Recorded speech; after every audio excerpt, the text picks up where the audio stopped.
Excelente día, compañeros. Mi nombre es Iván Barra. Soy integrante del equipo número 1, el cual está compuesto por Víctor Ibarra, Ana Elisa y Evalia Velázquez. El día de hoy vengo a exponerles el tema de la igualdad. La Constitución Política de los Estados Unidos Mexicanos habla de la igualdad, que todas las personas que nacen en México son libres ante la ley, reciben la misma protección y trato de las instituciones y de las autoridades, gozan de los mismos derechos como la libertad y oportunidades. Solamente por el hecho de haber nacido en México, asimismo, se le debe respetar su derecho ante la autoridad. En caso de haber cometido algún delito, respetar sus derechos, sus garantías individuales y sus derechos humanos. Hacerle llegar un abogado en caso de que esta persona, sea hombre o mujer, que haya cometido un delito, que pertenezca a una tribu o a una etnia y no habla español, inmediatamente tiene que ponérsele un traductor o un intérprete. En caso de ser necesario que ocupe atención médica a esta persona, inmediatamente, independientemente de la religión, del sexo, nomás por el hecho de ser mexicano, tiene que tener derechos y libremente a recibir atención médica. Aquí no hay igualdad de géneros, o sea, sexo femenino o masculino. Gracias. Buenas tardes o buenos días. Mi nombre es Víctor Manuel Ibarra, soy del grupo 1 y yo les voy a hablar sobre el debido proceso. El debido proceso es el conjunto de formalidades esenciales que deben observarse en cualquier procedimiento legal para asegurar o defender los derechos y libertades de toda persona acusada de cometer un delito. Este debido proceso se refiere al derecho que tengo sobre defenderme y asegurarme y asegurar el cumplimiento de mis derechos si estoy acusado de algún delito. Este derecho incluye que se presuma mi inocencia hasta que se demuestre lo contrario, el derecho a ser informado de qué es lo que se me acusa y cuáles son los derechos que me asisten. Si soy extranjero, pues igual tengo derecho a un intérprete o traductor, a guardar silencio, a no declarar en mi contra, a tener un abogado, ya sea que lo pueda pagar. Si no lo puedo pagar, pues el mismo Estado me tiene que proporcionar uno de los abogados llamados de oficio. Tengo derecho a ser juzgado lo más pronto posible, a tener el tiempo y los medios necesarios para preparar mi defensa, a tener un proceso justo, a que me reciban todas mis pruebas si yo cuento con ellas, así como a ser informado de mis derechos, ya sea como persona detenida,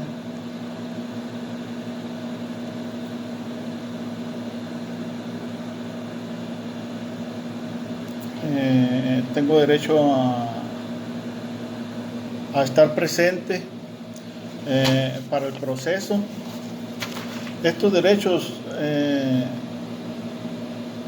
deben de respetarse todas las formalidades esenciales del procedimiento cuando las personas o somos sujetas a algún tipo de detención. Nosotros como policías lo aplicamos, al detener a una persona les leemos sus derechos.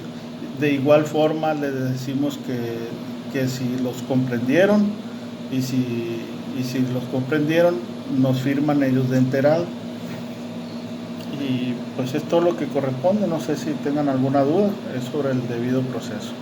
Buenos días, mi nombre es Ana Elisa Torrentera Espejel, soy del equipo 1, nos tocó el tema 1 y el punto que me tocó fue el inciso C, que habla sobre cuál es la diferencia entre los derechos humanos y las garantías individuales. ¿Qué son las garantías individuales? Las garantías individuales son los derechos que tiene una persona desde su nacimiento. Gozará de estas garantías, de estos derechos, y lo podrá hacer valer ante las autoridades cuando así se requiera. Pero ¿cuáles son estos derechos? Son la libertad, la propiedad, la igualdad y la seguridad jurídica. Las garantías individuales tienen 5 características que son imprescriptibles, que no se extinguen; inalienables, que no se pueden negar; intransferibles, que no se pueden transferir; son universales y son limitativas al poder, es decir, que el Estado no tiene autoridad sobre ellas. Las garantías individuales las encontramos en la Constitución mexicana, en el artículo 1 al 29, que son los derechos humanos. Los derechos humanos son derechos y obligaciones inherentes a los seres humanos y se obtienen solo por el hecho de haber nacido. ¿Cuál es la diferencia entre derechos humanos y garantías individuales? Es que las garantías individuales son expresiones concretas que van a permitir que los derechos humanos puedan ser respetados, apelando al marco jurídico de cada país. En la Declaración Universal de los Derechos Humanos, se llama así al documento que contiene 30 artículos de los derechos humanos. Este documento fue proclamado en las Naciones Unidas en París un 10 de diciembre de 1948, al término de la Segunda Guerra Mundial, donde sus principales puntos es la paz, la libertad y la justicia, donde se prohibía la tortura. Pero desafortunadamente, hoy en día, a nivel mundial, es un gran reto porque la tortura es un delito del siglo XXI y es un reto porque no se ha extinguido la tortura. Después de 72 años de haberse proclamado los derechos humanos, sigue habiendo esto. Pues hasta aquí termino y muchas gracias. Buenas noches, mi nombre es Evalia Velázquez, también integrante del equipo número 1. A mí me tocó hablar sobre los principios constitucionales. Estos se refieren a los valores éticos, sociales, legales e ideológicos consagrados en la Constitución de una nación, a partir de los cuales deriva todo el ordenamiento jurídico, por lo que cada una de las leyes, reglamentos y normas que se redacten en una determinada sociedad tienen que ser respetadas todos estos principios, ya que estos garantizan los derechos humanos fundamentales, sociales, económicos, culturales, ambientales. Por mencionar algunos, tenemos la legitimidad. Esta hace referencia a la cualidad o condición de legítimo, que es aquello que se encuentra conformado en las leyes, es decir, un mandato legal. La legitimidad ocurre cuando lo que mandan las leyes o lo que dictamina una autoridad es obedecida, siempre y cuando cuente con los atributos de validez, justicia, eficacia, que implica que la ley sea promulgada por un órgano o una autoridad competente y que sea justa, razonable, equitativa y que los ciudadanos la sigan, la cumplan y la acaten. Asimismo, tenemos la fundamentabilidad. La Constitución política es la que cuenta con todos los preceptos para llevar a cabo una debida fundamentación. Cada una de las personas puede realizar todo acto de petición conforme a cada uno de sus artículos. Por regular, en la materia de amparo se utilizan más estos preceptos, ya que estos se realizan en agravio a alguna esfera jurídica o considerando contraria a la Constitución. La fundamentación es el cimiento sobre el cual se apoya un argumento para hacerlo valer ante cualquier autoridad. Asimismo, tenemos la supremacía. Es la ley suprema, la ley magna, que prevalece sobre todas las leyes.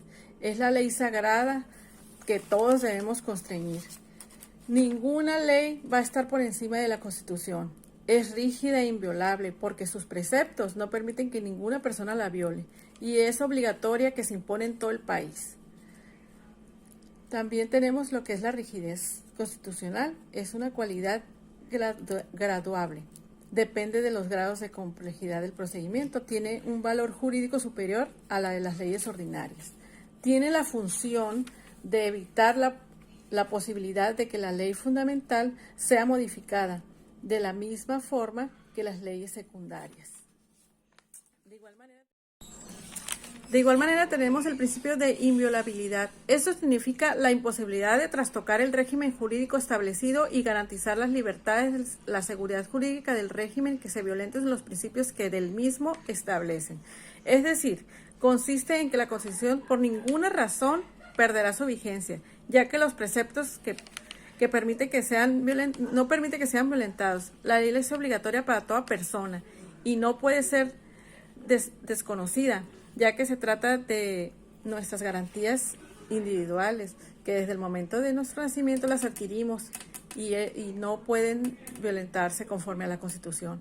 Esta ley es la que nos protege a nosotros como personas en relación a nuestras garantías constitucionales y garantías individuales que tenemos como personas.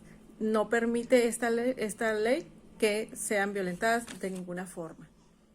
Gracias.